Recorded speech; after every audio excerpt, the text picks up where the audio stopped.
I can't do it. We'll do it live. Okay.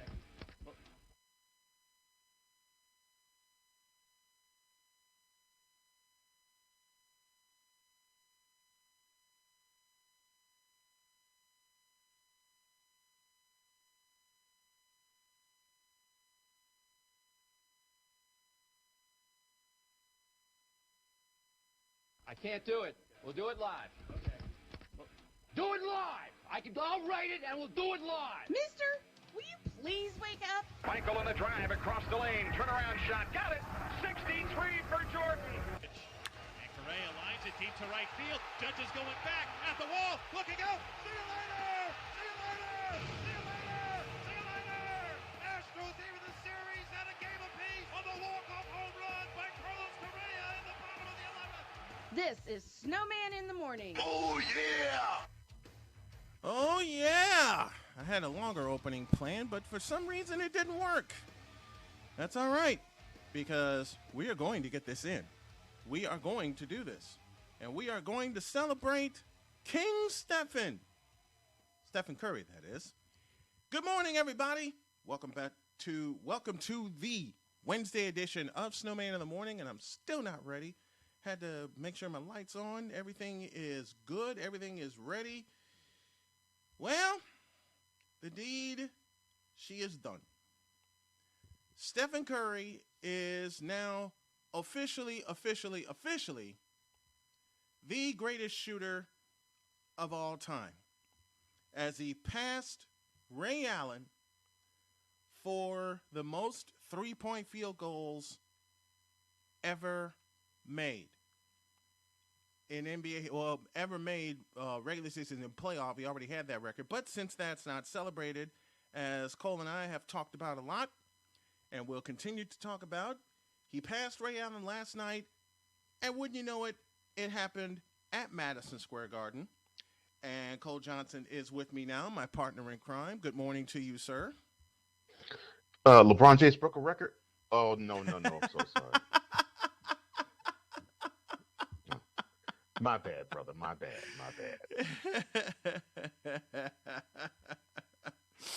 Hey, you know what's bad, though? What? Shannon Sharp. Oh, no. Mm-hmm. Not the biggest LeBron James apologist ever. The biggest LeBron James apologist, except for these fools on social media, and you know how I feel about them. Oh, my. See, he said there will be a week-long celebration when LeBron breaks Kareem Abdul-Jabbar's scoring record. No, there won't. He actually said that this morning, and Skip Bayless correctly gave him a look of, "Are you kidding me?" He correctly gave him that look. And this is one of the few times I'll say thank you, Skip Bayless, for that. Oh, man. Yeah, that happened. I don't know, man. I just don't know. I gave up. Okay? I gave up on that. In case you missed it last night, Stephen Curry broke the all-time record for three-point field goals ever, and courtesy of KGMZ in San Francisco, this is the winning call from Tim Roy and Jim Barnett.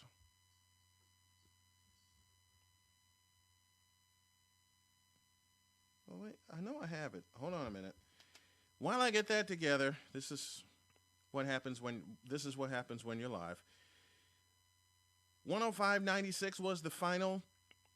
And the best thing, not only did Steph break a record, but the Warriors won the game. So the party wasn't spoiled. It wasn't going to be spoiled. And what a scene with Ray Allen, Reggie Miller, Spike Lee was showing out. And I bet you he's going to make a documentary about this. Dell Curry was there. His mom, Sonia, was there. What a moment last night, CJ. We can talk ill about a lot of things sports-wise. One of the things there are a few things in sports that are almost givens that I really love about the industry in it as a whole. One of them is if you are a good baseball player, Busch Stadium in St. Louis is going to give you your props, no matter who you play for. Oh yeah. Uh, rabid fan, there are rabid fan bases in different pockets of all sports, Mm-hmm. and the crowd in Madison Square Garden shows it once again that there may be louder places, there may be other places where the home field advantage is greater, but to make a mark in basketball, the place to do it is Madison Square Garden, and part of it is Yeah, it because of is. the fans Yeah, it that is. are there. Because if you have any achievement, they will give you your shine. And seemingly, most times the Knicks players themselves understand that too when they're with the fans as well. Mm-hmm. It I thought it was I thought it was actually befitting of Steph Curry to actually break the all-time 3 points made mark in Madison Square Garden, because he, the player of his stature, deserves to have a platform that big in order to shine. He got it. The crowd rewarded him for it. And well, I mean, Reggie Miller and Ray Allen, all class. And when I looked at the film, I'm sorry, when I looked at the video, You're like me when you looked at the film. I love it. hmm I love it. yeah, when I looked at the video of Curry hitting the mark that passed Ray Allen, I looked where Spike Lee's seat normally would be, Mm-hmm. and it was like the seat was hot once the shot went in, Yep. because he shot to his feet and enthusiastically applauded. I love the moment. I mean, Curry is 100%, 100% deserving of it, and the whole moment was so beautiful. This we have two bronzexual confessions today, folks, because Cole will have one at the bottom of this hour, and and I'll have one at the bottom of hour two. I'll tell you what, and both of them are going to be good. That's all I will say. Both of them are going to be good. And you can't deny. I'm still trying to cue up this sound from KGMZ, and it still will not play. Doggone it! I'll find a way to. I'll find a way to get it. In fact, I think I have. I think I have a way. But like you said, it is fitting, absolutely fitting, that it happened in Madison Square Garden. And Draymond Green said something that is so true. The only thing that was missing was Klay Thompson being there to help him celebrate it. Truer words, my friend. Truer words were never spoken. I think that would have been the only thing to top it. I mean, his mom was there, his dad was there, Mm-hmm. and I'm sure Aisha was there. I didn't see it, but I'm sure she was there.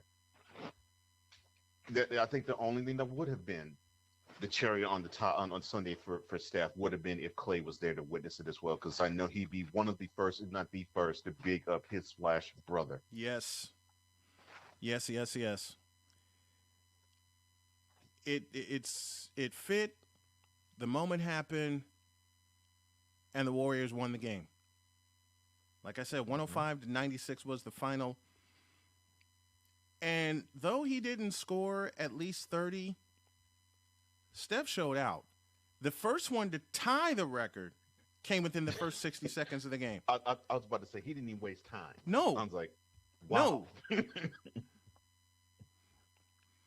He said, let's get this done now. And it seems like the Warriors can breathe a sigh of relief because they were all helping them to get that record. And the same with Steph, too, because I think, and this is rare for me to ever see Steph do this.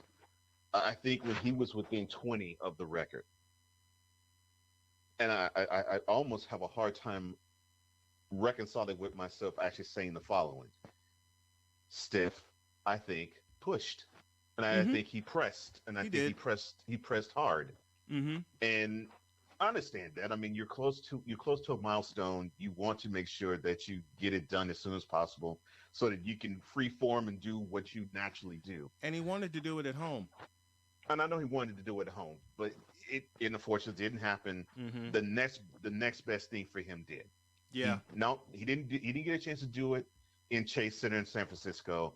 He got a chance to do it at the basketball mecca, and he got a reaction befitting of an elite, legendary, future Hall of Fame Mm-hmm. basketball player.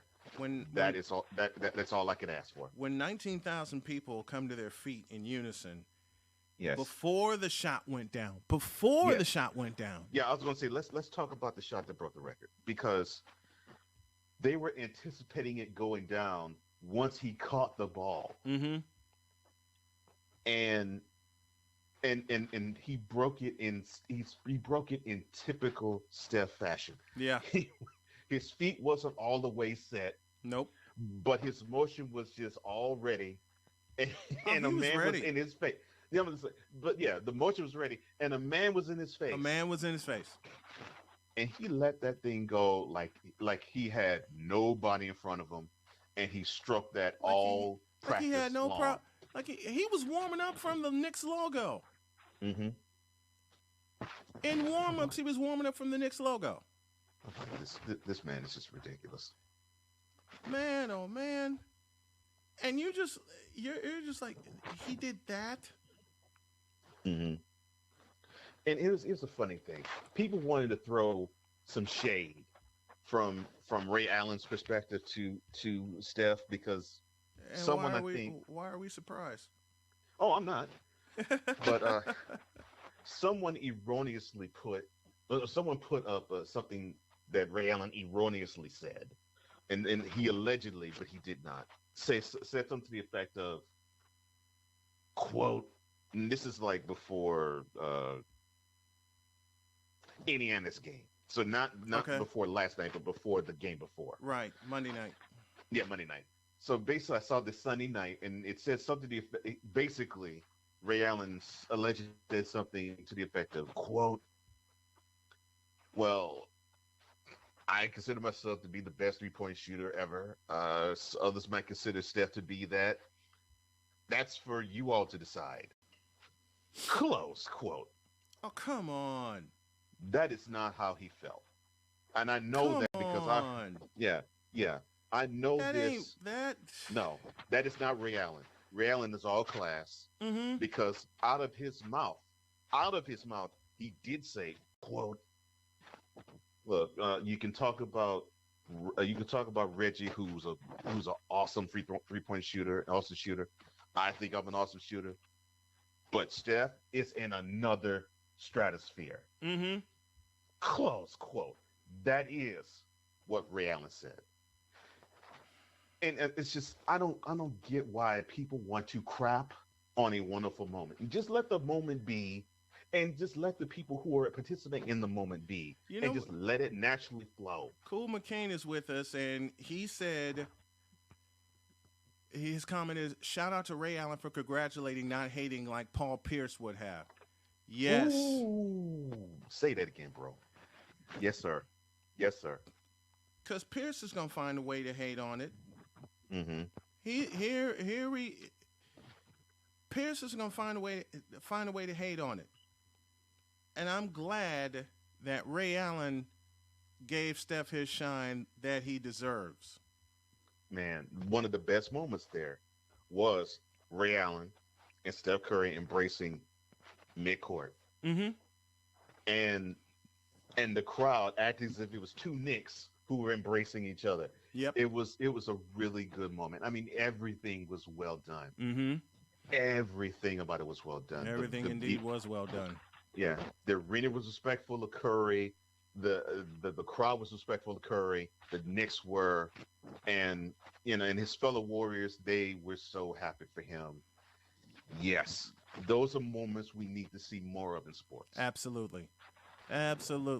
We'll have more on King Steph when we get back. Pick up the podcast wherever you get your podcast, be it Odyssey, iHeart, Spotify, or TuneIn, or go to snowmaninthemorning.com/podcast. But you got to pick up the podcast version of this show. It will be updated today. Back with more on Steph's record and the Warriors win after this.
Can't wait. Welcome back to Snowman in the Morning. Oh, yeah. I can feel it once I took the shot on the ring and it felt good, looked good. Felt like we were I had really realized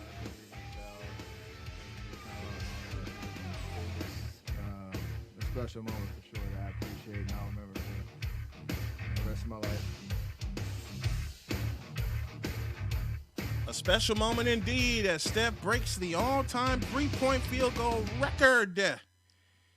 And it feels great to celebrate it. If you're watching on YouTube, do us a favor, subscribe to the channel, drop a like on the video, as Cool McCain has done, and we'll shout you out during the show. More on King Steph. And the only word I can think of, my friend, is last night turned out perfect. Steph broke the record, the Warriors won, and it occurred at MSG. It really, like I said, possibly the only scenario better would have been if it took place in San Francisco, but actually I think it's better that it did. When I look back and think about it, I think it's better it happened in Madison Square Garden, because I'm going to be completely forthright, and I think you know exactly where I'm about to head with this. Oh, yeah. When it comes to anything West Coast, the East Coast could really give a crap about it. So no argument here. Yeah, so to have this happen in New York, it basically meant that everybody was forced to look at the greatness that is Wardell, Stephen Curry II. And people can say, well, in this day and age, people chunk up threes now, unlike how it was before Steph came in the league, because you had people who actually were good three-point shooters. They maybe would attempt 15 threes in like 3 games versus 1. It is a testament to the man who now holds the record for the most three-pointers made in regular season and regular season plus postseason history. Plus postseason. Thank you. It is a testament to him, because you're seeing 29 other teams adapt what he himself started. And to echo the statement that I said yesterday when we were setting this up, he took an anomaly and turned it into a weapon. And if you don't believe that statement, which is absolutely true, that's a find a lie statement. If you don't believe that, and I said this yesterday, the greatest of shooters, I mean, I'm talking about, the Reggie Millers, the Ray Allens, the Larry Birds, and I can think of others. The greatest who shot from 3, it would be considered gold standard elite if they shot 33% from 3. Like Michael Cooper. You remember he was the stud from 3 back in the 80s. But Curry, he took that and went another level with it, because he averages for a career, not for a stretch, not for a game, not for a year, for a career, 43% from the 3-point line. And that is otherworldly. I mean, just think about it. Every two threes he attempts, he almost hits one of them. Really? And that's not and that's not a good thing, according to the next segment, folks. We're gonna have some fun, but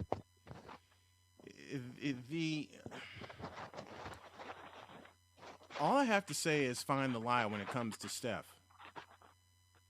That's all. That's all I gotta say. He took an anomaly and turned it into a weapon. And what my partner said in an episode of Cole Sports, they took that, the Warriors and Steve Kerr took that weapon and turned it into a strategy. That still has yet to be copied successfully. Right. But it has been copied endlessly. It basically bears the statement that you have heard often in your life, sir, and in mine. Often imitated, never duplicated. And that is what the weapon that is the Steph Curry 3 from just about anywhere has been for the NBA the last 6 years. It's been imitated often, but it has not been duplicated once.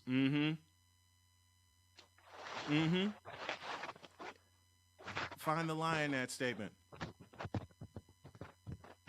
And Chris Dietz is on with us via YouTube, and he said the percentages favor shooting threes versus mid-range. Yeah.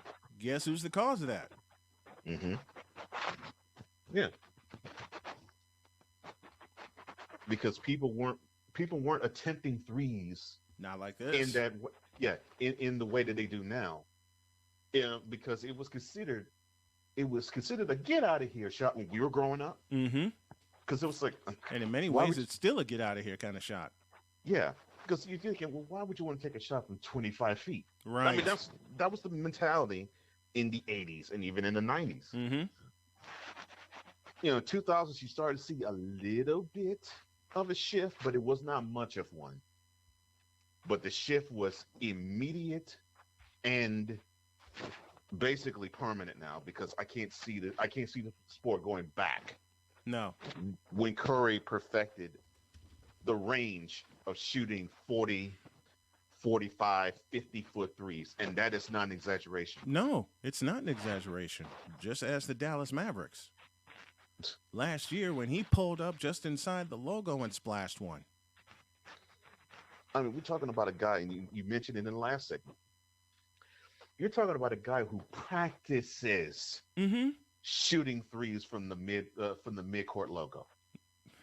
He practices shooting threes from in the stands, Mm-hmm. and I'm not talking about courtside. No. I'm No. talking about in the tunnel. Mm-hmm. He practices shooting threes from the tunnel From to the the basket. tunnel. And he makes about all of them. And just about all of them never touch the rim. It Nope. is just straight net, nothing but. I'm like, how in the world does he practice it to get to that degree where he can chunk those types of shots and hit it with such regularity? Mm-hmm. Yeah. And mind you, now, Brian is a Warriors fan. I'm not, but I say it because I respect, and I've always respected Steph Curry. I've respected him since Davidson days. Yes.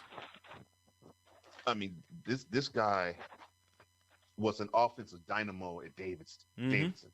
And people in the Piedmont know. They know. People in Charlotte, yeah. they know. Yeah, they know. They know. Yeah, they because know. because they saw him. They were thinking, oh, that's Del Curry's boy in high school. So Mhm. they know. They know. This dude is next level with the shot, and we have not seen anyone like him. And I doubt we will ever see anyone like him. We probably see people who can come close to him, Mm-hmm. but I don't think we'll see anyone like him. Ever. And the Ever. fact that he changed the game and his stats are 6'3" and 200 pounds.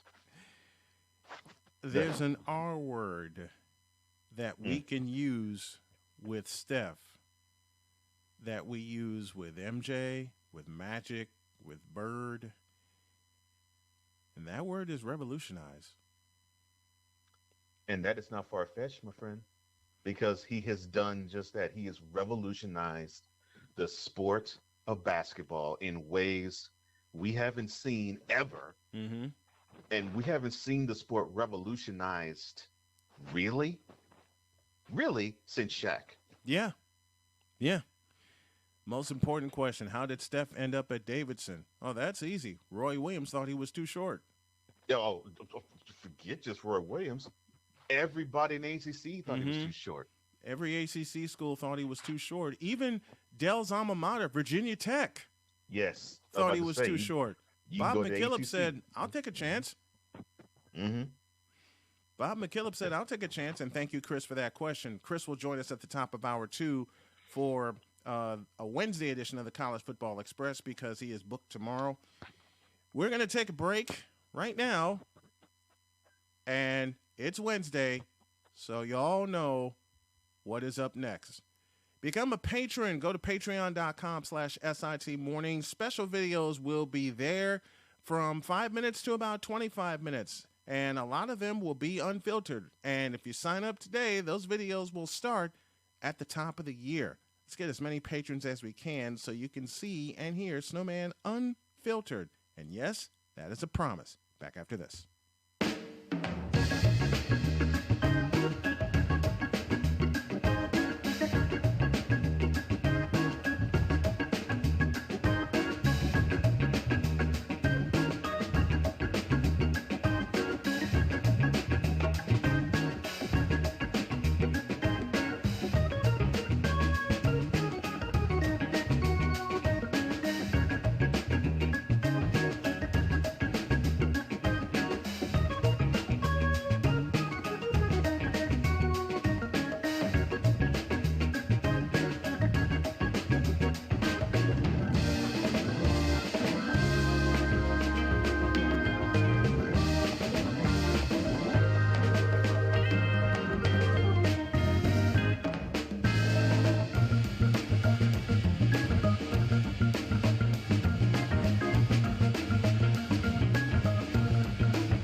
text the show at any time at 919-912-2256. Cole made me a promise that he had a good one this week. So with that in mind, let's not waste any time. In a world where partial greatness is celebrated and total greatness is shunned, there stands to be a figure on the lips of those who love him and those who hate him. The inane comparisons to Michael Jordan and Kobe Bryant continue and has existed since 2003. There is no end in sight, for the battle between those who unconditionally love and unconditionally hate him wages on. These are their stories. Welcome to the Bronzexual Confessions. All yours. So I already see that you bronzesexuals are already back at it again.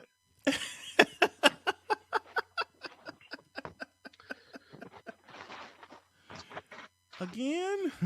So we're gonna be celebrating every achievement he makes in terms of what he does in the game. So apparently he put up a 30-point triple-double over the weekend, and everybody is saying again, an almost 37-year-old is doing great things. Ain't nobody's 37-year-old can't do it moment.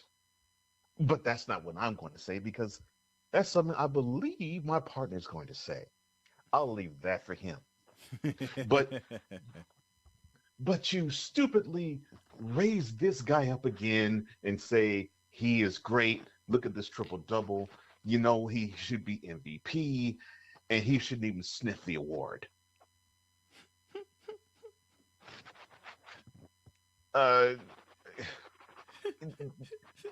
See, this is what I'm talking about when in the intro to this segment, I say partial greatness. You're happy when he does something right in a small window. You don't extrapolate to a whole diaspora of what he does. Just a tiny slither. You're happy with it. Mm-hmm. So you're big up in this guy, and you're happy with the fact that he has helped lead his team to a 15-13 record this year thus far, as of the recording of this Bronzexual Confessions. You're happy with this. You're happy. You're happy with the fact that this guy leads a team that he shot called to run with, and you're happy that he's leading a team with one figure. He's 33. He is considered the walking, talking triple double. Remind me, have we seen that walking, talking triple double pull that feat often this year? Let me think. No. Yeah, we haven't seen him do it that much this year. And he, the last couple of years, has been someone on his last legs. Mm-hmm. But you consider him the most athletic point guard in the history of NBA. No, sir. He then chooses to run with Carmelo Anthony. The 37-year-old offensive black hole. Now, I'm not saying that as an insult to him, Mm-hmm. because he's a skilled basketball player. In fact, to me, he gives me Bernard King 2.0 vibes. The only difference, though, is A jump shot? The jump shot is not quite as mid-range as Bernard King's was. But if he actually worked on that part of his game, I think he would rival Bernard King in that regard, in that respect. Gee, sounds like my words. Mm-hmm. However, he is definitely on his last legs. But I know Bronzexuals. You're saying to yourself, we got to win one for Melo, because our King already has one. So we have to get his banana boat brother One. Dear Okay. God. Okay, fine. He already got one of his Banana Boat brothers a ring. Fine. If you want him to be quote charitable, close quote, enough to give a second one, fine. But he is old. And then they have old ones on the bench, as in Dwight Howard, who basically they're saying he should be the starting center. Wait, what? Yes. Yeah, because they're saying that Anthony Davis is not equipped to play the 5 position. They're saying that Dwight Howard would be better served to play the 5 and should start there. He's more equipped than Dwight Howard is. But Dwight Howard is also in his mid-30s. We're talking about the oldest team in the NBA this year, and people are saying, "Well, you all are laughing at the fact that this team is old. That just means they're experienced." Wrong. Something though. I will give them that. Not that I agree with them. I'll give you that. I'll give you that they're experienced. Mm-hmm. But what exactly are they experienced at? Or in? I mean, between all of those old guys that came aboard, if I'm not mistaken, only 2 of them have won rings, and that is Rondo and Howard. And Howard won his lone ring with your king. So Rondo's the only free agent pickup that you got from this past year that won a ring sans LeBron. Mm-hmm. And you're giving the other Lakers excuses and saying that Anthony Davis is not a top 5 player, but he's a top 5 talent. You're saying that it takes LeBron being the number 1 player on the team to get them to where they're supposed to go because Anthony Davis doesn't have the chutzpah to do so. I disagree with that, but go on. How insulting of you, brownsexual. And I'm not just talking about brownsexuals on social media. I'm talking about the brownsexuals that's in my industry. Yes, I'm pointing to you, Kendrick Perkins. Yes, I'm pointing to you, Shannon Sharp. Mm-hmm. How dare you insult Anthony Davis and saying that he can't get the job done and he's still putting in 24 points and 10 rebounds? Oh, and by the way, he's the best defender on the team, including LeBron. But no, change that word, especially LeBron. I'll change it again, including and especially LeBron. There you go. So, but you brownsexuals are all about wanting to big up the king and throw middle fingers at everybody else. And that's what's so shameful about you. What you all should do is not petition the Lakers to win a championship come June. No. You should petition them to go down into the nearest retirement home that you could find and require them to take up residence there.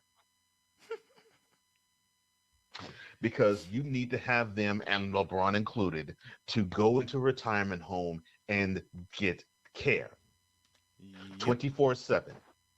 Because I saw a story saying that what led and contributed to LeBron's triple-double Sunday was the fact that he got proper rest. So I'm thinking he must have had some day nurse to help him out. Mm-hmm. Because he did say at one time, and I'm talking about recently, quote, "I will never be 100%," close quote. Oh, yeah. It's a shame. I mean, it's a shame. The team is too old to play defense, and that's the way this particular squad, because you got no shooters, has to win a championship. But you got Anthony, who could care less about playing defense. You've got Westbrook, who definitely could care less about playing defense. You got Howard, who he'll play defense every now and then. Mm-hmm. And you got Rondo, who'd be more apt to punch a person in the face than to play defense. So, and then of course you got LeBron, who when he gets torched and burned, he wants to complain to the refs instead of own the fact that he got scorched. Which is happening a And lot more often. mhm. And you're leaving all of this weight to the one guy who was in the career, Mm-hmm. the one guy who needs to be, without question, your non-star, the one guy who everybody, including your king, needs to go through from the first quarter to the fourth And overtime when if it necessary. when it comes to the offense.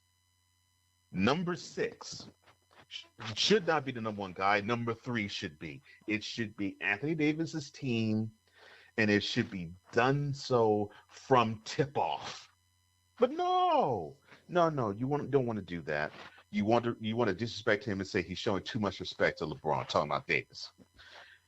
No, he's No. not showing too much respect to LeBron. No, basically, you have these guys who have egos and they're imposing them on this guy who is one who happens to be one of the nicest guys in the league.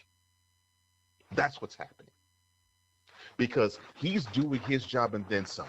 Mm-hmm. Now he's doing his job. He's doing his job and then some.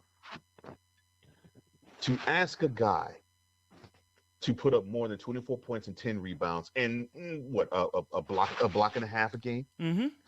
to ask him to do more than that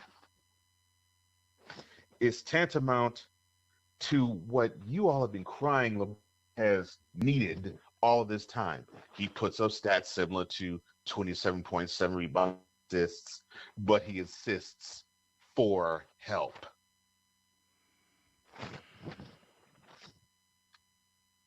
Davis needs help.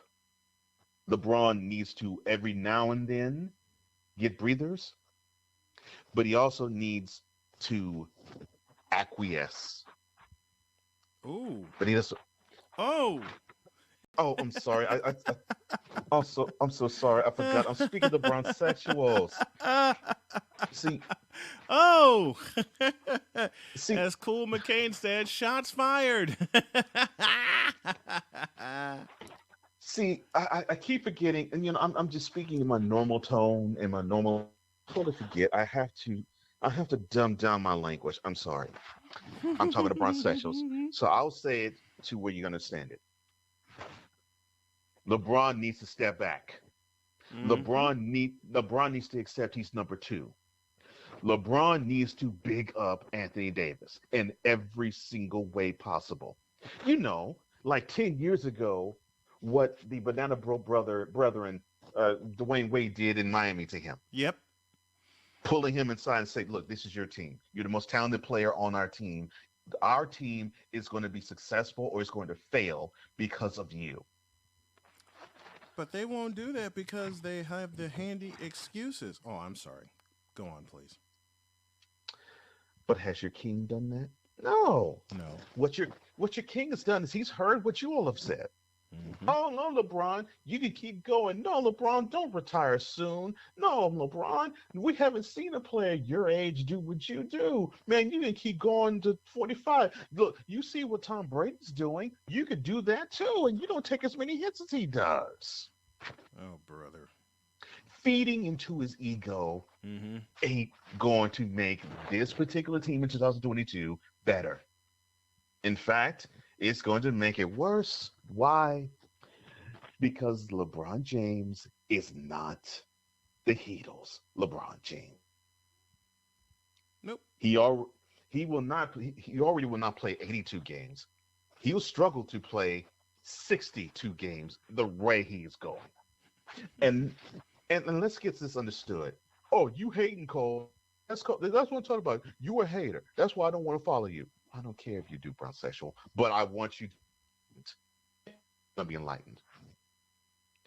I never want a player to be injured or hurt. Never. And that includes the guy that you get on your knees, open your mouth, and genuflect, and then after you genuflect, you beg for the member to be inserted into your mouth. Mm-hmm. So, as you, in your mental capacity, perform fellatio on LeBron James, I want you to hear the words I'm about to say. he'll be 37 years old in 2 weeks' time. I don't care who it is. He's not going to ever be the MVP LeBron James that you think he still can be in the age that he is now. And if he tries, you know that stint that you saw him go on when he did load management? When he was injured, he would go on a longer stint. Mm-hmm. So understand that we're not talking about the 27-year-old LeBron James. That guy is long gone. He has to do like every great, including the one that you endlessly try to compare him to and denigrate at every single walk and talk of Michael Jordan. Every great has had to do this. Every great has had to adjust his game. Yep. Because the age and the wear and tear is just too great on his body. LeBron is no different. He can't be the bull in the china shop anymore because the bull can be hurt in that china shop. LeBron is not the guy that you think, and he never will be. Okay, you can take LeBron's penis out your mouth now. Now, here's the one fact that I ran across when it comes to LeBron James, and this was a question posed on online in Facebook, and I had to really think long and hard about it. And that question was, quote, if Stephen Curry were to win another championship, would this mean that it would be his generation that he ruled over instead of LeBron's? Close quote. Stop. Hold the phone. Wait. Penalty flag on the field. Would you mind repeating that question again? Yeah, definitely. Quote, if Stephen Curry wins another NBA championship, another NBA World Championship, would this mean that this would be his generation that he ruled over instead of LeBron's? Close quote. Your thoughts, sir?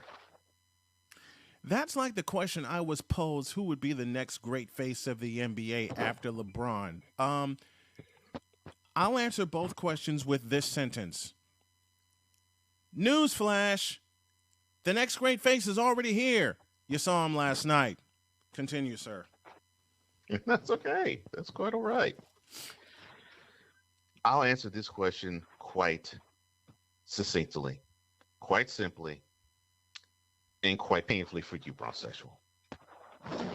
The answer is yes. Why is that answer yes? It's very simple. One, Curry looks like that he's going to win more than one championship in the next 4 years. Mm-hmm. Number two, LeBron is on a team that if he wins another championship, he would have to join Curry to do it. Mm-hmm. And number three, and this one is going to hit you in the feels, Bronsexual. LeBron Ramon James has never recognized the sport of basketball.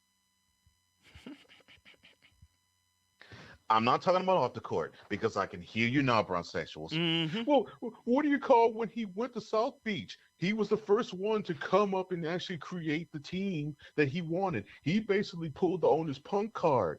That's off the court. Well, I mean, he's the first billionaire that became one, and he was still a player. That's off the court.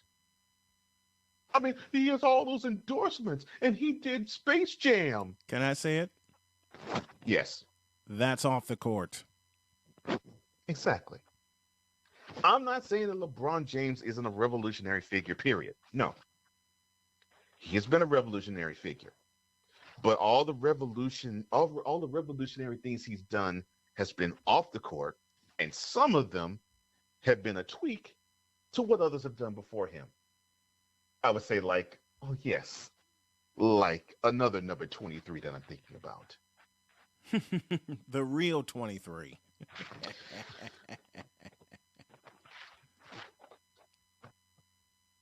LeBron James has never changed how the sport of basketball has been fundamentally played. Not once. You said an F word. Not ever. Oh, Lord, I cursed? Oh, I'm so sorry. You said an F word. Oh, doggone it. Okay. Bad Cole. Bad Cole. Don't ever say something like that. Don't ever say fundamentals ever again. You said an F word on my show again. What am I talking about? I use the same F word.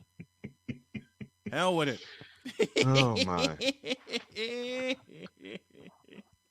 You heard me correctly. But for those who still have their mouths filled with somebody's member, I will say it again. LeBron James has never fundamentally changed the way basketball has been played. You did it again. Has not done it. Has not done it. Well, they need to hear this F word because for some reason. Yes, please give it to them. They need to hear this F word because they're modeling what their king has done. Their king doesn't really model fundamentals all the way, so they don't even think they need to even say the word fundamental. He's a bull in a China shop. He can just simply without question run down the lane and dunk. He can run literally. Mm-hmm. Yeah, sometimes actually walking 4 or 5 steps to do it. And he can pull out of his behind a fadeaway when he wants to. Mm-hmm. He can all of a sudden have a 3-point shot when he wants to. But know that all those shots don't fall regularly as well. Oh, and another shot that doesn't fall, but the one that Waddell Stephen Curry II hits with regularity. No, not 3-pointers. A free throw. Throws, exactly. Mm-hmm. You see, because you see, Curry averages for a career 90% from the free throw line. Averages. Not his best ever season was 90% from the line. No, he averages 90% free throw line. Well, let me do math. I know it's hard for you. That means that every 10 free throws that Curry attempts, he hits 9 of them. That's what that means, Bronxexuals. Your king has never shot 80% from the line in a given year. Forget career. He has never hit 80% from the free throw line in a given year. Ever. Because that too is like, well, sometimes he can hit them free throws and other times the iron is unkind. Thank you, Tim Brandt. Love that.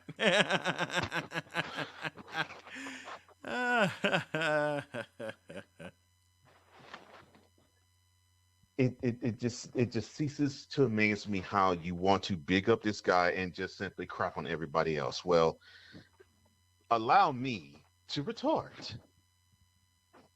Thank you, Samuel Jackson in Pulp Fiction. Yes. Stephen Curry has done many things that LeBron James hasn't done, but I'll just limit it to one. You know the style that LeBron played in 2003? Look at the style of basketball he plays now in 2021, almost 2022.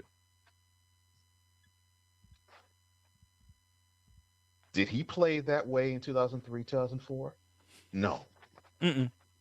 No, he played in the style similar to that of, let me think.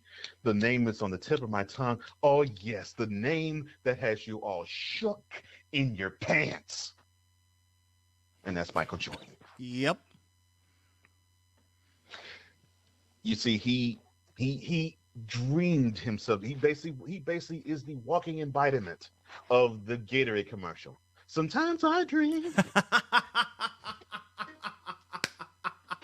if I could be like Mike. I wanna be like Mike.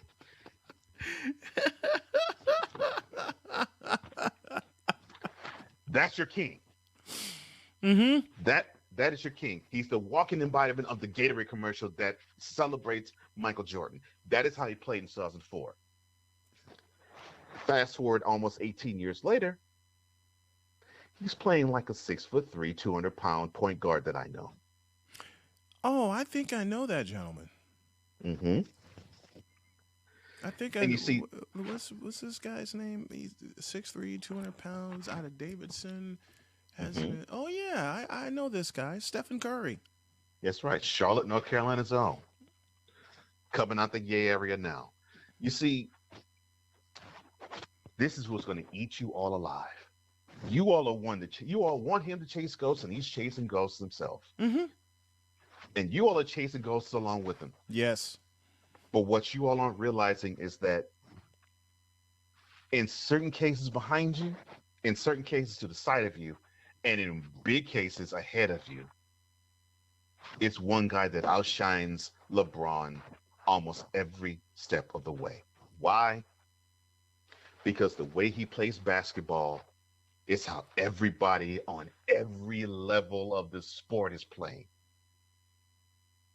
Everybody. It doesn't matter if you're talking pee-wee. It doesn't matter if you're talking junior high. It doesn't matter if you're talking high school. It doesn't matter if you're talking college. It doesn't matter if you're talking pros. Everybody wants to have a handle. Everybody wants to camp outside the three-point line. Everybody wants to chunk up 25-footers. Mm-hmm. Everybody. And if you don't believe me, your boy is one of them. Yeah. And to wrap this up, I'll lead you into the wrap up by saying Steph has done something LeBron hasn't done and never will do. He took an anomaly and turned it into a weapon. He must have known that I was about to wrap this up. Okay.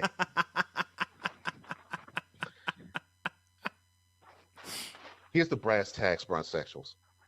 Oh, I'm sorry. I know I'm interrupting what you want to do, but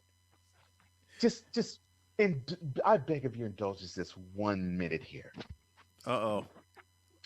As great as LeBron James is, he is not the king of this era. Mm-mm. I know that hurts you. I know that's painful, but you know, it's like what they say, the truth hurts. LeBron James is not the king of this era. LeBron James from 2010 on has not been the king of this era. No. The name of the king of this era happens to own the most 3 points made in an entire NBA career. And it's still going right now. You see, the true king that you should worship, that you should genuflect, that you shouldn't want to do fellatio on,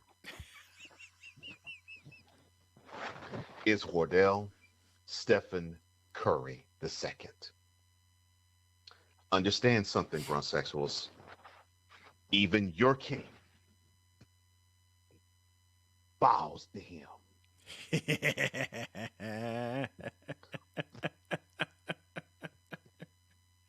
Okay. Okay. Oh, okay. You can return. You can drop back down to your knees and open your mouth and start having LeBron insert the member in your mouth again. I thank you.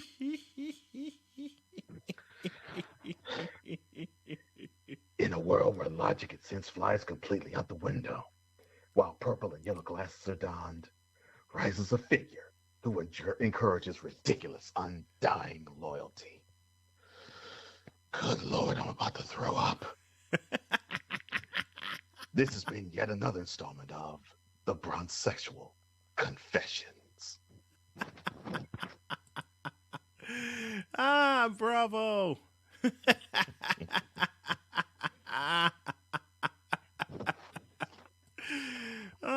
Bravo. That's all I gotta say. Thank you. Bravo. Bravo. Thank you. The Express is next. And Dietz is going to probably make me laugh as much as Cole makes me laugh. Back after this.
Mister, how do you operate this Twitter thing or this Instagram thing or whatever the heck? You're supposed to know all this stuff. Anyway, welcome back to the show. Hour 2 is here. Chris Dietz is on the way. In fact, he'll be on the line in the next 30 seconds. And I already know what Dietz is going to talk about. He gave me a preview. And one of the things he talked about, or he mentioned in his list of subjects to me, was the Heisman Trophy. Who should get it, who did get it, all of that good stuff, and the why behind it. And also, one of the things he wanted to talk about was the college football playoff. So as y'all can see on the YouTube feed, you can follow the show, Facebook, Twitter, Instagram, and Pinterest using @official_SIT_Morn. You can text the show at any time at 919-912-2256. And let's talk some college football as Chris is on with me today. Yo, Dietz, what up? Hey, what's going on, gentlemen? Hey, Chris. All right. I will say that Chris was a little pissed off when he sent me the subjects he wanted to talk about. So I cleared a little more time for him. We're a few minutes behind already, but Chris, take it away. What you got for me? All right, so I got to open with a question both of y'all can answer. Okay. Anybody throw out their answer off the top of your head. Mm-hmm. Who won the Heisman Trophy in the year 2002? It's okay if you don't. Is it Carson Palmer? No. No. That's 2003. That's 2003. No. That's 2003, I think. One Palmer. Ow. Yeah, you're right. Carson Palmer. Okay. Oh, it is Carson Palmer. Okay. Okay. Now, it did take you a while to answer that question. Let me ask you another question. Okay. Who was the best player in college football in 2002? Mind you, this was the year Ohio State beat Miami in the national championship. Right. Answer the question. Who was the best player? Was it McGahee? It was Maurice Claret. Maurice Claret. Oh, yeah. Maurice Claret. I didn't want to. I was thinking McGahee too. Yeah. Hands down, Maurice Claret led Ohio State Yeah, I mean, Miami was low. That Miami team was the greatest team ever built. Yeah, they were loaded. 100. They were loaded. There's first round draft picks that were third stringers. On that Yes. team. Yeah. That's how good that Miami team was. That's why. Well, let's begin. That Ohio State team had no business being anywhere near a championship game. True. Except for the fact that they had Maurice Claret. Now. Okay. Yeah, not to mention Holy Buckeye at Purdue, and they only scored 10 points that game. This is the parallel I'm making to the college football playoff. Remember, we've talked week after week about how there's that theory that no non-Power 5 team should ever make it, blah, blah, blah, blah, blah. Right. Yeah. In 2002, when Maurice Claret was doing everything that he was doing and should have been at least in the room for the Heisman, if not, it didn't even get a vote. Right. Okay? Because at the time, everybody was saying no underclassmen should ever win. Mm-hmm. It should be Right. juniors, it's juniors, seniors, and Juniors, seniors. Yeah. and then Johnny Football happens. Yeah.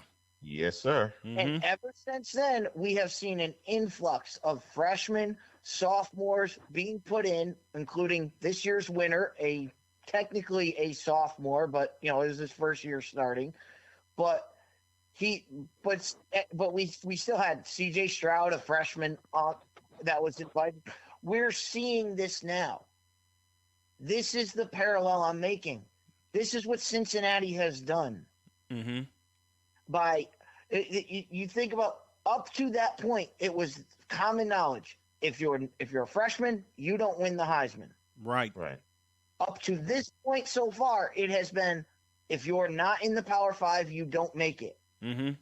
Now we get that breakthrough.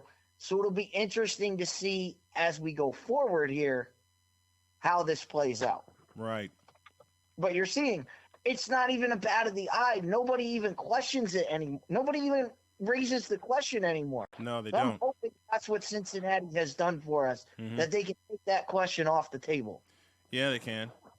Yeah, they can. And we talked about it a few weeks back on who really should be in the room receiving votes for the Heisman, if not winning the thing, and that is Desmond Ridder from Cincinnati.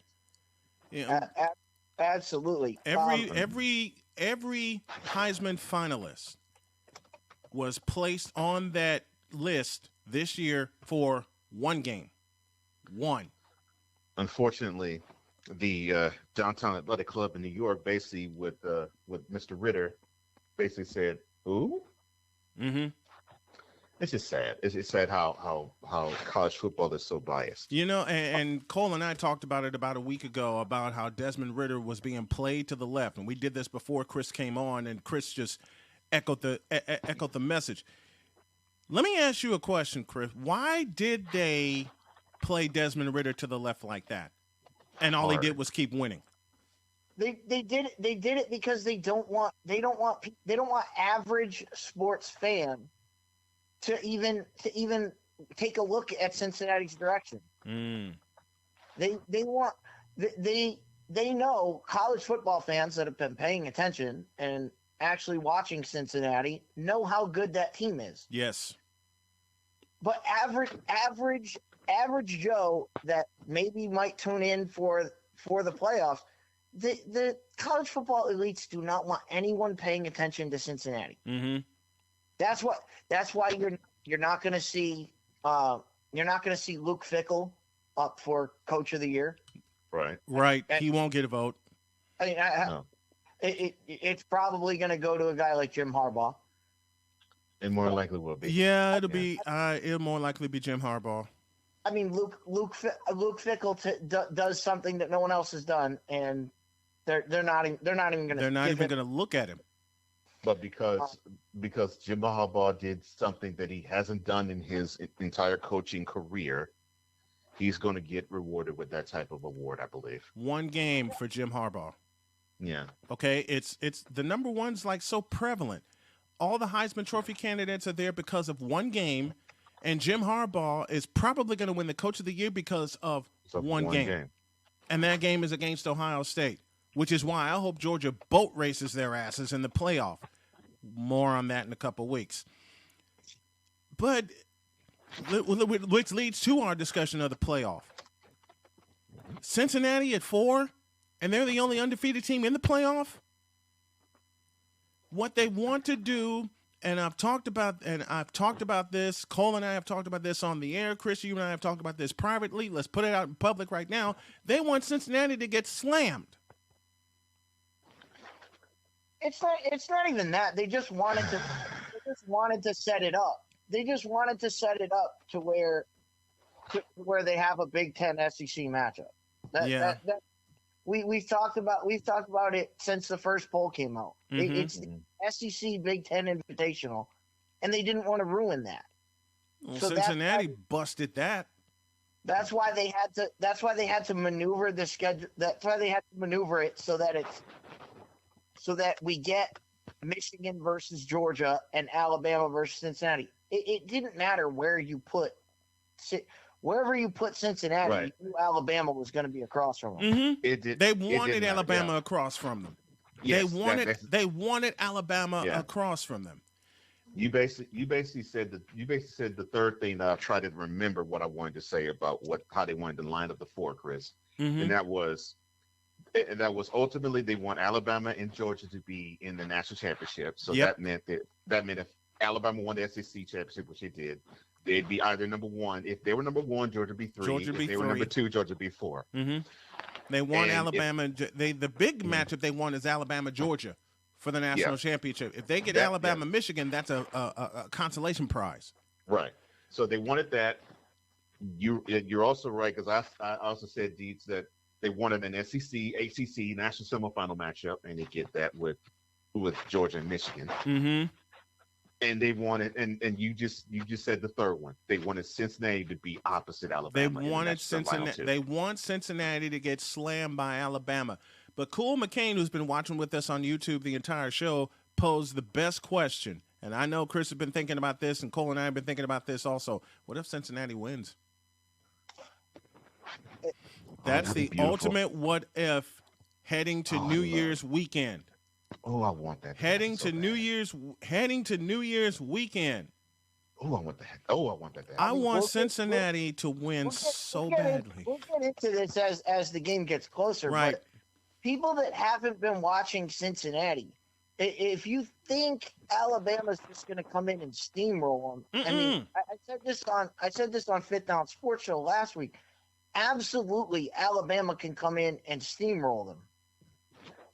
But Cincinnati is built to play a team like Alabama. They are. Yeah. They have two cornerbacks that are going to be top-level draft picks. Mm-hmm. And what does Alabama do? They have top-level wide receivers. Yep. So Cincinnati is a team that can match up with Alabama, but it's like you said, they want to embarrass Cincinnati so that everybody can say, see, they got in and look what happened. That's exactly what they want. They wanted the same thing 4 years ago for UC. Ever since we talked about UCF, just give them a shot. I don't care if they get blown out. I don't care if they lose 41 to whatever. I don't care. Mm-hmm. I've seen it happen. I've seen Ohio State get blown out by Clemson in a playoff game. Mm-hmm. I've seen Notre Dame get blown out in a playoff game. I've seen LSU get blown out in a playoff game. Yeah. I've seen big schools get blown out. Yeah. So if a little guy gets blown out, it doesn't change anything other than tell me, hey, Alabama's really good. Yeah. And I think Alabama's going to get a hell of a challenge. I think Alabama's going to get a hell of a challenge from Cincinnati. As you mentioned, Dietz, their defense can match up with Alabama's offense. Absolutely. And their offense isn't any slouch either. And here's the problem that I have with this matchup with Alabama and Cincinnati. Y'all notice they made that the early game instead of the primetime feature? Oh no, primetime was always going to be the ACC. It was going to be ACC Big Ten. SEC Big Ten. I mean SEC Big Ten. SEC Big Ten. So Michigan, Georgia's but still, why couldn't they play these on New Year's Day? That's my other question. Well, that's a relatively new change, and that's a that don't even get me started on that one. We'll That's save been that that's for been a next. We'll save that for next week. that's been a change. That's been a change that has gone on through all levels of football, and I can take it back. I can take it to the high school level, where here in Connecticut we used to play on Thanksgiving Day. It was the greatest thing I've ever done in my life was play on Thanksgiving Day. Yes. I did it 4 years in a row. It was great. When I coached about 8 years ago, they changed the game. They changed the game to Thanksgiving Eve, and it just robs these kids of playing on Thanksgiving, of the pageantry of playing Thanksgiving, on Thanksgiving morning. Day. Yep. Thanksgiving Day, yeah. And they're doing the same thing here. It's like, they're robbing the kids of playing on New Year's Day. They know New Year's Eve. They know New Year's Day. Everybody's dealing with what they did New Year's Eve and all of that. So they say, hey, everybody's partying. Why not just put the games on New Year's Eve, and that way we can watch them all, and that way everybody can kind of watch them all. So I get it. It's a marketing deal, but it does take away from actually. Doesn't it take away? You used the key word, Chris. Doesn't it take away from the pageantry of New Year's Day and playing on New Year's Day?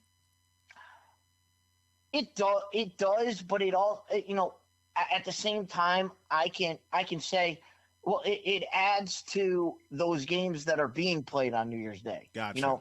So in their defense, if I were defending them, I would say, look, well, we know the CFP, we know everybody's going to pay attention to it, so we're going to put on New Year's Eve, and this way, teams that didn't make the CFP, they get a New Year's Day game, and that's their consolation prize. So that might be that's probably the benefit of doubt. I guarantee you, it's based on marketing and who watches what. Yeah. I agree with that. I agree with that. Agreed. I guess I know I'm old and I'm old school and I'm so used to seeing everybody play on New Year's Day. I mean, but I understand the marketing ploy. Part one and part two, gentlemen, who has control of those games broadcast wise? Oh, that network that thinks they own college football. I rest my case. Yeah, 100. That's why everything was moved. I'm just like, and I mean to back up your point. I mean, it is a good thing the Rose Bowl will actually be played on January 1st. So yes, you have to love that. I get to sleep in long enough to wake up to watch that game because I'm not getting out of bed on New Year's Day. Matter of fact, if New Year's Eve falls on a Friday, I believe this year. It's a Saturday. New Year's Eve does fall on Friday. New Year's Eve falls on Friday. Eve is a Friday. New Year's Eve is a Friday. Day is Saturday. Yeah, New Year's Day is So Saturday. we're gonna celebrate, make our predictions, and I think I'm gonna shorten that to an hour. I haven't decided yet. I know my wife and I are gonna have some plans, but I'll decide that as we go along. We're up against the break, but Deets, always a pleasure to have you on to talk some college football, my man. All right. Just before I go, shameless plug here. Go for it. Fifth Down Sports Show. We are doing our version of the bowl predictions. So the most intriguing games, we'll talk about them all. We have a guest picker to tell you which games are intriguing, and we'll figure it out. So everybody, if you want to know what's going on in the bowl games, tune in tonight. Fifth Down Sports Show. That's Fifth Down Sports Show with Chris Dietz and company. 8 p.m. Eastern time. 9 p.m. Eastern. It is 9 p.m. Eastern. Wanted to get that right, and that show will return to my network next year. Thanks, Dietz. Appreciate it. All right. Thank you, guys. I want Cincinnati to win so badly. Yeah, I think many people do. I want Cincinnati to win so badly. It's not even funny, because the way they reluctantly put them in the playoff, the way they I don't. It's not really. I think the word I want to use is begrudgingly. The committee begrudgingly put them in the playoff, and it's like they're acting like they had no choice. Well, you did. You had no choice. They ran the damn table.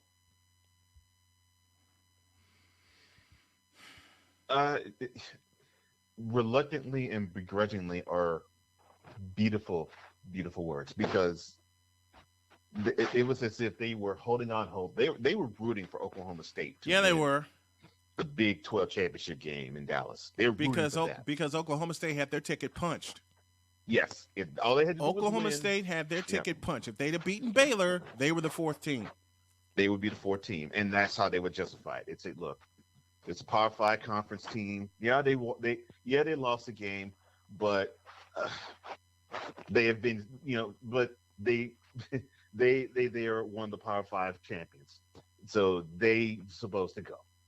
So you beat Notre Dame. I know Notre Dame is number 5, and so you ran the table.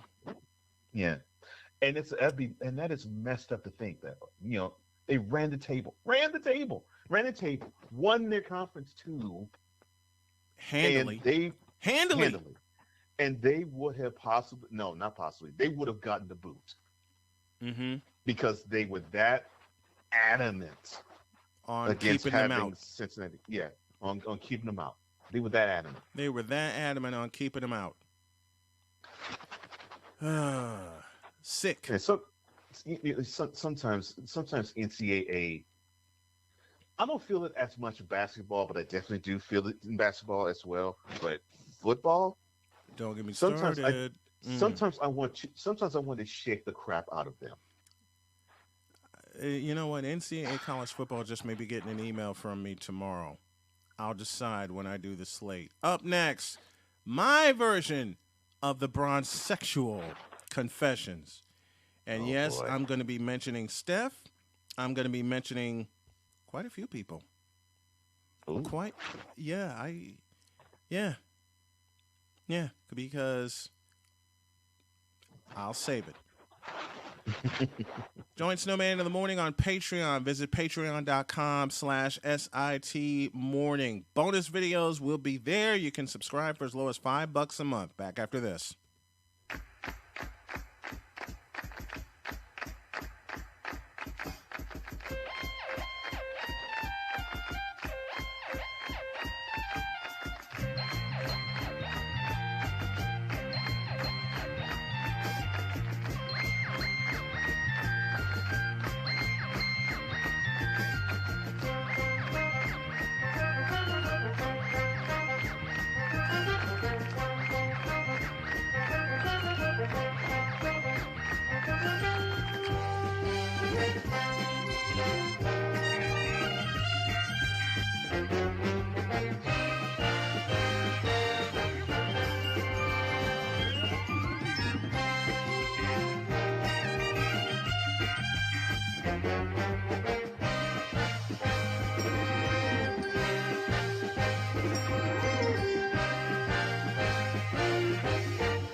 my game show heads recognize that last theme. And Cole, you should too. Because I slipped in a little Card Sharks for you. I haven't heard that theme in a minute. and a little bit of game show trivia. There was another game that used that theme. Alex Trebek hosted a game called Double Dare. That's the game he hosted Yep. that I couldn't remember. Mhm. I was like, I know he hosted something else, but I couldn't remember the game. He did High Rollers. He did Pitfall in his native Canada. He did Pitfall first, then he did High Rollers, and he did Double Dare. Yeah. Yep, he did High Rollers up until 80, and then 3 years later he started Jeopardy, and that was all she wrote. That was it. Yeah. Yeah. All right. You think the bronzexual confession y'all heard in hour 1 was something? Take a listen to this. In a world where partial greatness is celebrated and total greatness is shunned, there stands to be a figure on the lips of those who love him and those who hate him. The inane comparisons to Michael Jordan and Kobe Bryant continue and has existed since 2003. There is no end in sight, for the battle between those who unconditionally love and unconditionally hate him wages on. These are their stories.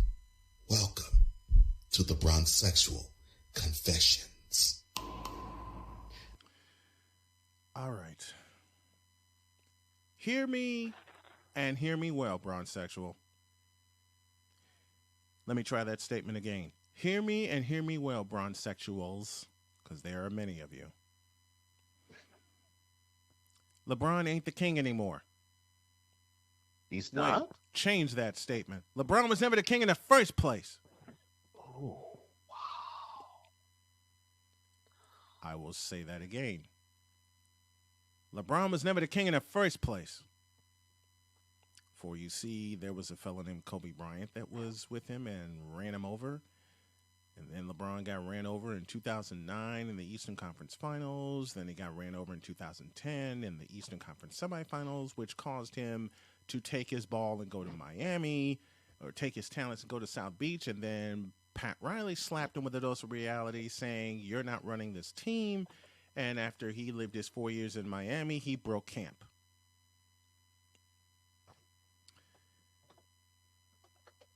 I am going to make a statement that's going to piss off bronzexuals, that's going to anger them, and cause them to choke while they're performing fellatio on their supposed king.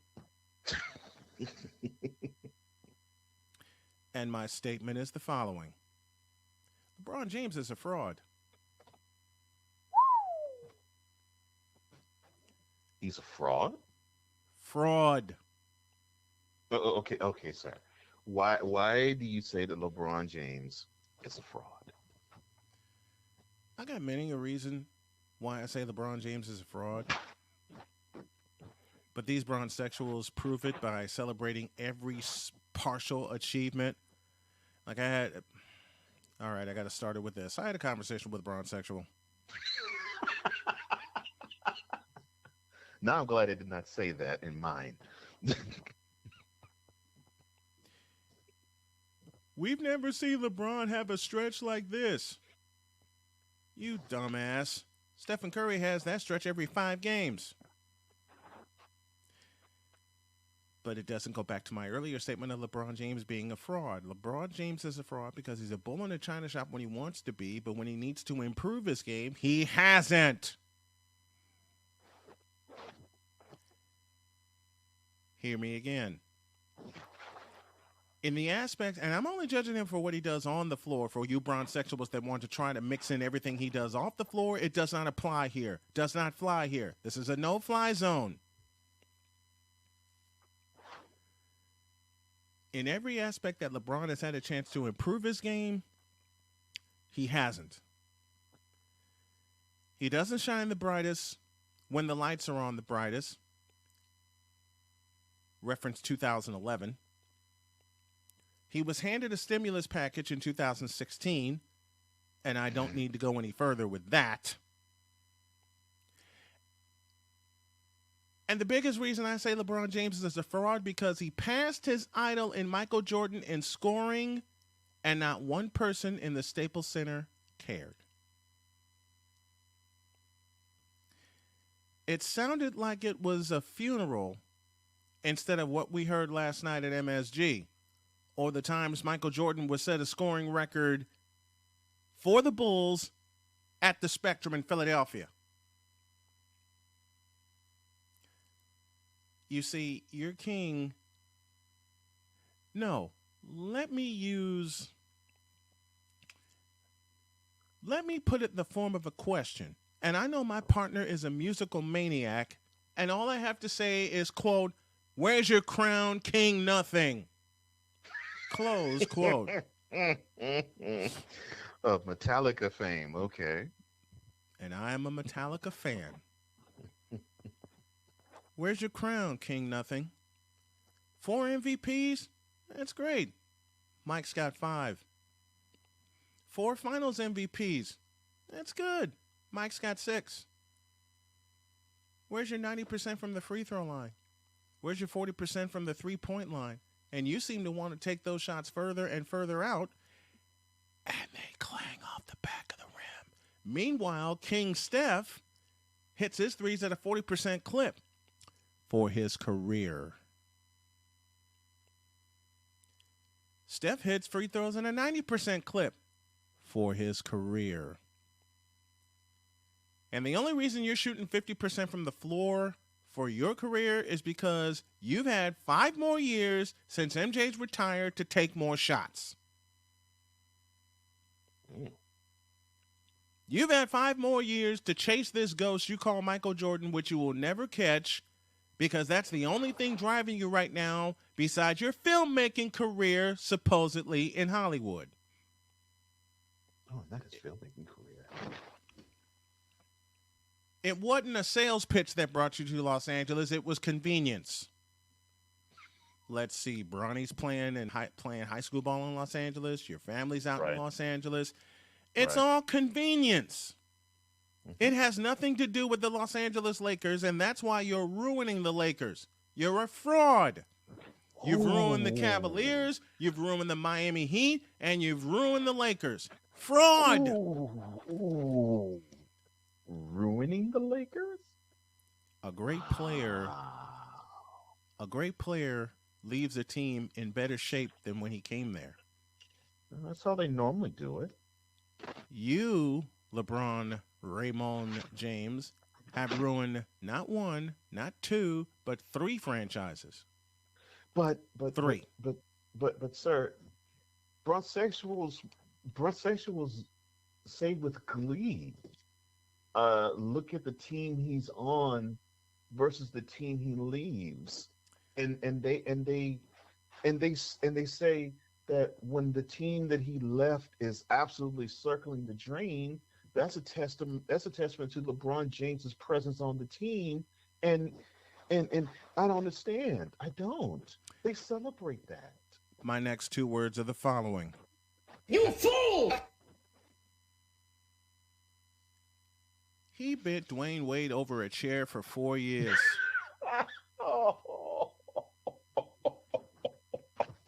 I'm sorry. I love Dwayne Wade, but I have to call it like I see it. I do too. I'm laughing because I actually saw the visual. He bent Dwayne Wade and the Miami Heat over a chair for 4 years. Pat Riley was glad he left. But the Cavs were celebrating. The Cavs were lamenting the fact that they were getting lottery picks after he left the first time and the second time. Daniel Gilbert, shut up. And again, my 2 words are the following. You fool! Ooh, I feel for the Lakers because he's gonna leave that. He's gonna leave that cupboard circling dry. the drain. The Lakers are circling the drain as we speak. Look at the team. He's Look going at to leave that cupboard dry, man. That cupboard's already dry, and it's worse, and it's going to get worse. The cupboard ran dry after 2020 when they celebrated in the bubble in Orlando, Florida, because that's the last championship LeBron James will ever have. That's the last championship the Lakers will ever have until everybody leaves. Westbrook, who is due to be traded. Anthony Davis, who will go home, heal, and do better. And LeBron James retires. So you know everybody's going to celebrate LeBron James's retirement. I'm going to have a party and drink because the NBA will no longer be ruined because of this man. Fundamentally, he has ruined the game. Now, I know the next statement, well, Stephen Curry has done the same. Wrong answer. Stephen Curry has encouraged people to fundamentally improve their game. Stephen Curry fundamentally has improved his game over 13 years. And I will say yet again, Stephen Curry has done more in 13 seasons than LeBron James has done in his 19th. So don't come at me with this. We've never seen a 37-year-old do what LeBron James is doing. That's some grade A, homogenized Holstein bullshit, and you know it. I saw a 38-year-old win a Finals MVP in Boston Garden. I saw a 35-year-old pick up his fifth MVP award in 1998 while leading the Chicago Bulls to their sixth championship in 8 seasons.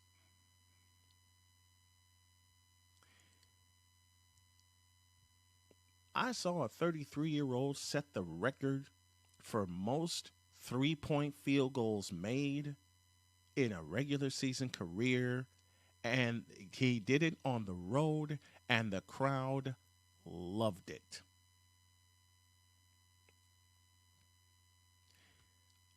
I saw LeBron James break past Michael Jordan for scoring, and it sounded like a mausoleum.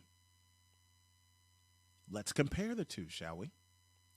LeBron James passing Michael Jordan in scoring.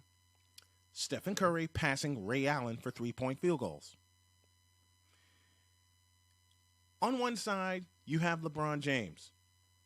I don't have to say the body. I don't have to repeat the body of work. He passes Michael Jordan. He's the only one that celebrates it. Look at the clip. The clip is out there. Look at the clip. Stephen Curry breaks Ray Allen's record for three-point field goals made. And 19,596 fans stand, applaud, and roar in unison.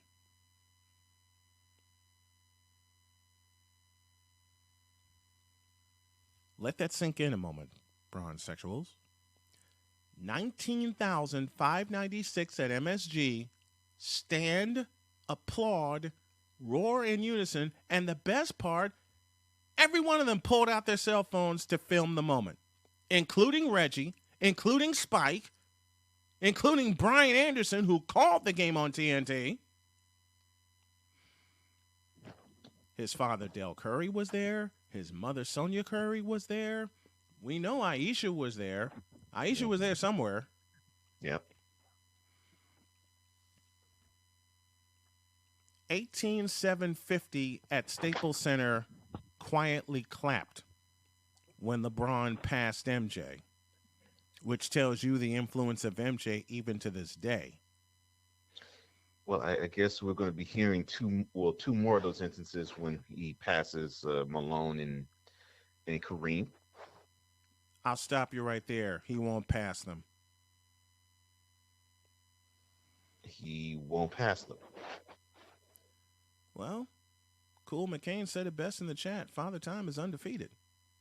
Yeah, Father Time's undefeated, but that dude will be 50 to try and break in that. That's his ego wouldn't allow it. And then Father Time will break him. That's what I'm saying. His ego won't allow it. I'm not saying that y'all are wrong. His ego won't allow it. Mm-hmm. which is why LeBron James which is one of the biggest reasons why LeBron James is a fraud. His ego. False ego. He thinks he's the greatest player ever. He even said it in his own documentary. If you got to produce your own documentary to tell people you're the greatest, then you are a bigger fraud than I made you out to be. Are you okay? Are you still holding against him as well? After I think it was Game 5, 2015 NBA Finals, he boldly, with a mic in his hand, said, "Quote, I'm the greatest basketball player in the world." Close quote. Yeah. And then Andre Iguodala made a fool out of him. If you're the greatest player in the world, LeBron, as you said in 2015 before you took the floor for Game 6, then riddle me this. Why were you outplayed by a sixth man? Twice. 2011, Jason Terry. 2015, Andre Iguodala. And Steve Kerr hadn't started Iguodala that entire season until Game 4 of the World Championship. My favorite talking point when it comes to LeBron and his GOAT candidacy. That makes me feel so good. You know what? I never put him in that GOAT candidacy. I blew that sumbitch to shreds a long time ago. And I will never put it back together. I'm not trying to put that together like Humpty Dumpty, okay? That GOAT candidacy, I pushed the plunger on that in 2005. Because I felt at the time he would never, ever, ever, ever compete with the greatest who ever played the game. And I have a list. He barely competed against them, so yeah. Like I said, and I have a list. Mm-hmm. So, in case you even think, bronze sexuals, of trying to piece that puzzle together for his candidacy as the greatest of all time, please put it away. Because after I pushed the plunger on that thing in 2005, it is now a jigsaw puzzle. Matter of fact, I relate it to a box game. Y'all remember the game Perfection? Well, there was a spinoff from Perfection, and it was called Superfection, where you have to put puzzle pieces together and then put them in the box before the plunger explodes. LeBron James's career, in my unhumble opinion, is like Superfection. First, you have to put the pieces together. Then you have to put them in the plunger before the plunger explodes. And the plunger has exploded several times before you got it to finish. I wouldn't be surprised if LeBron James did play until he broke Kareem Abdul-Jabbar's record. I won't be watching it. I won't have a care in the world.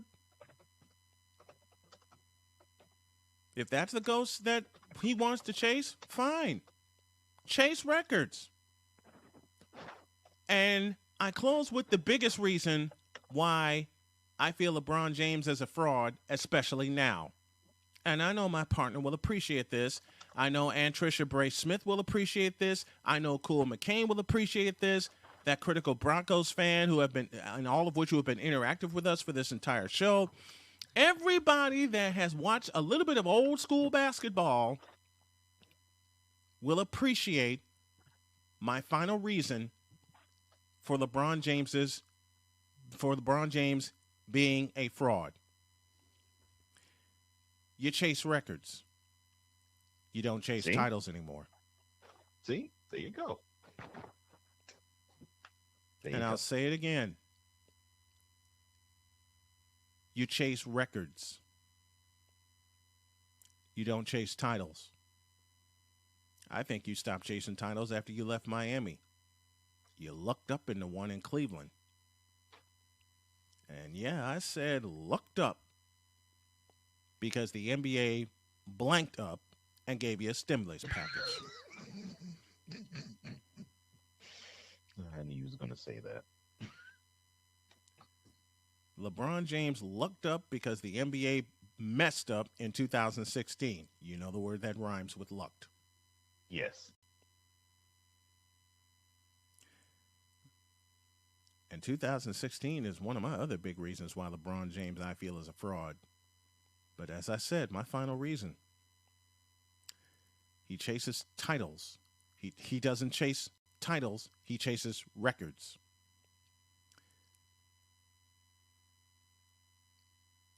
He chases ghosts, not titles.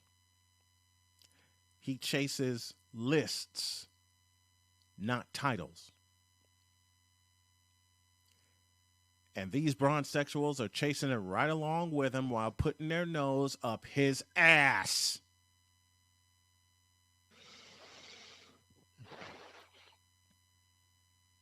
Wow. So y'all go right ahead. You bronze sexuals go right ahead and chase those ghosts, those records, and those lists right along with LeBron while you're putting your nose up his ass and you're kneeling in front of him at the same time trying to put his you-know-what in your mouth. What comes out of my mouth are facts. And the facts are these. LeBron James is a fraud because he chases records and lists and places on lists instead of the one thing he should be chasing, championships. You took your foot off the pedal, LeBron. That's your mess, and that's your fault. And it'll be your own fault.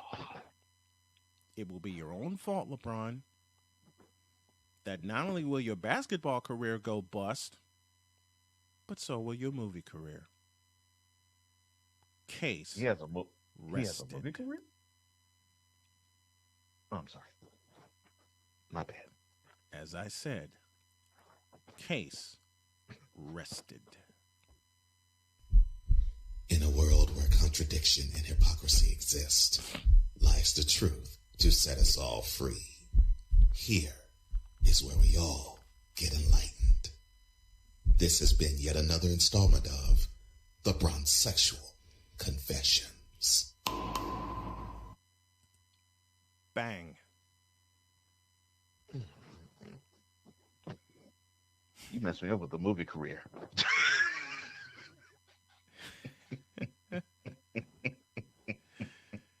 I mean, he's been an executive producer for game shows, God help us. He's produced documentaries, God help us. I mean, am I wrong? Did I lie anywhere? No. And no. Trisha Bray Smith says, "Oh, you are going in this morning." Trish, I haven't begun to scratch the surface. And I understand why you all said that LeBron won't be able to be the most prolific scorer in NBA history.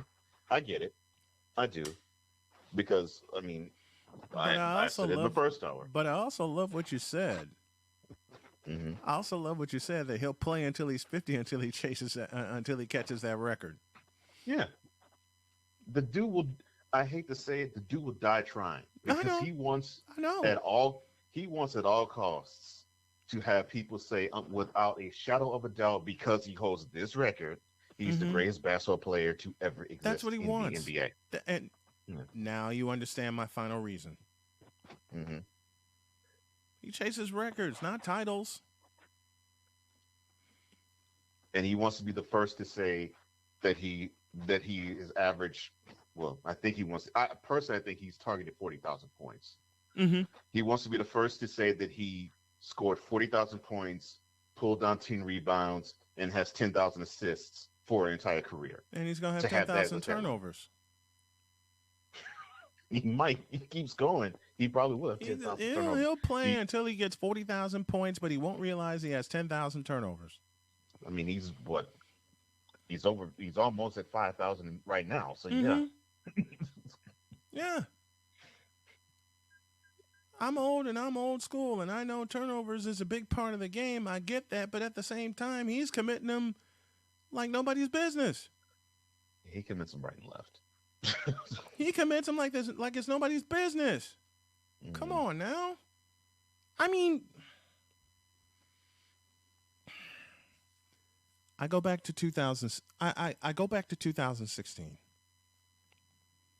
when LeBron James and company got that stimulus package. Thank you, Stephen A. Got that stimulus package from Adam Silver. I'm sorry. Oh, not copper. Oh, that's cold. Believe me, I got more up my sleeve. When that stimulus package happened, I was in my apartment listening to Tim Roy and watching the game on television. And after they won 112-97 in Game 5, I knew the series was over. I just knew it. Because it for some reason, it invigorated them. Mm-hmm. And then Game 6, they get off to a hot start. Every time the Warriors came back in the game, a stupid foul was called against them that allowed Cleveland to stretch the lead. I had someone tell me, you can't say that was a stimulus. Want to bet? Because had Adam Silver not ruled the way that he ruled, it's a 5-game conquest. And yes, I said the correct word, conquest. Cleveland, this is for you. Oh, Lord. See, now I'm going to have to replace the coffee I already had this morning. Or at least get some hot chocolate or something. You know the NBA. I know.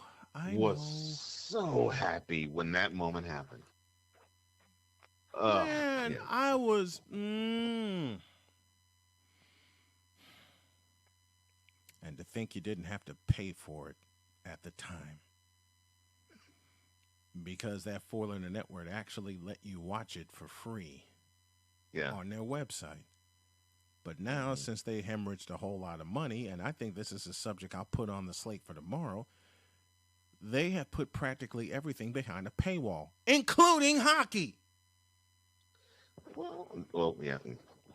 I could continue because I'm. Save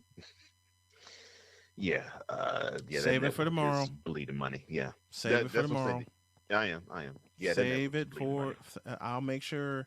And this is what I'm going to start doing. I'm going to make sure I start sending you the slate because I'm thinking we have a fun subject for segment 1, and then we just dive into some sportscasting business in segment 2, including that four-letter Evo network that's put everything behind a paywall. $6.99 a month? No, thank you. Say that again. And then YouTube's taking full advantage. I'll stop there. Since we're broadcasting on YouTube, I'll be nice. But they're only doing. I'll be there. But at the same time, I realize what the market is, and I realize what the market has been doing, especially when it comes to digital media. I get that. I absolutely get that. Hell, YouTube TV has been my friend. That's a cost I will put up, and I will put it up proudly to have it with me everywhere I can go. I'll put that cost up proudly. But $6.99 a month for stories you probably won't have access to after 30 days or replay of games? No. The NHL is behind a paywall on ESPN. A freaking paywall.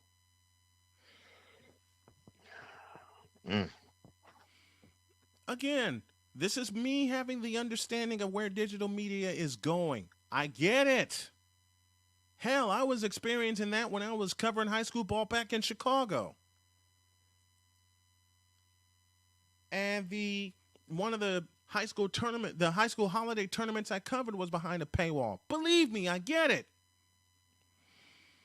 It's just something with that 4-letter network that gets on my nerves.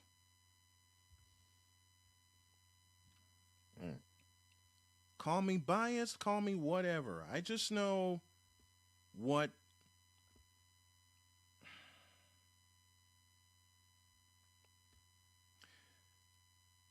I have been used to, okay? Yeah. I just know what I have been used to. And they put NFL primetime behind a paywall. Yeah, that upset me too. NFL primetime, which was only the best football, comprehensive football review show that's ever existed in NFL history. I so enjoyed NFL primetime. I looked forward to it. And this is before they coupled it with Sunday Night Football. I'll put it to you like this. Inside the NBA, it's the NBA like NFL primetime is the NFL. Yes. And I hate the fact that they did that. When I first saw that, I'm like, you got to be kidding me. The best NFL program I've ever seen. They put it behind a paywall. And like, people are too smart to go get it. Mm-hmm. And people are too smart to go get it. And unless you do what I do and you have YouTube TV, okay, where you can get a ton of other sports channels, which is, like I said, which is why I'll put that cost up in a minute to feed my sports junkie habit.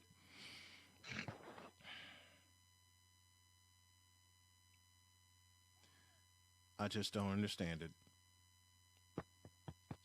I don't even try to understand it anymore. The world of digital media. Well, you know something?